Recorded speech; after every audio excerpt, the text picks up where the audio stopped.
This video is on how to teach Chapter 10 from our Management for Church Leaders Volume Number 2 training. This chapter is on fundraising. And the purpose of this particular chapter is to define what fundraising is and explain its use and purpose for ministry. It also includes teaching on how to fundraise.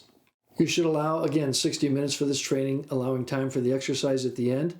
The key points we stress in this particular chapter are that fundraising is needed to grow, invest, and to pursue ministry opportunities. Number 2, that you should only ask for what is needed and to communicate results of what you use the money for. And third, encourage regular giving and fundraise only when needed. Some extra notes in this chapter are to be sensitive to the formats that are appropriate to their particular culture. Here in the U.S., a lot of fundraising is done by letter or email or social media, but in other countries it might be meals, it might be concerts, it might be other projects as ways to raise money. And we talk about that in this training. Number 2, focus on their needs, not their wants. So whenever you do fundraising, it's to focus on what is needed, not what is wanted. And third, remember that God's work, done in God's way, always has God's supply.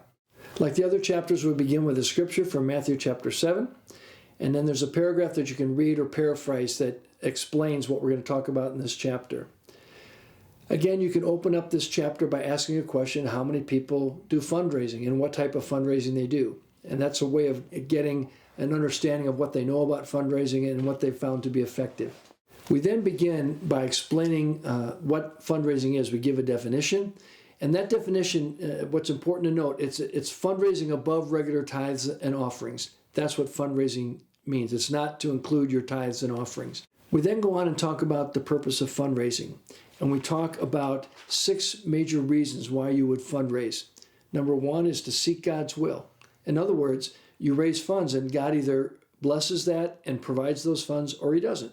It's a good way to tell whether what you're asking for is really truly needed and is supported by God. Second, we talk about meeting church needs, and it could be unexpected church expenses, could be establishing new ministries, it could be for publicity that you want to do. Number 4 would be to support mission work. Sometimes churches raise money so they can send mission teams out to communities or to other countries to share the gospel. Number 5, you might want to fundraise to raise support for needy people, people who've been impacted by an earthquake or a hurricane or something else that they need food and supplies. And finally, you can fundraise to support special projects. For example, maybe to build an orphanage or to start a school or to help repair a church that has been damaged or destroyed.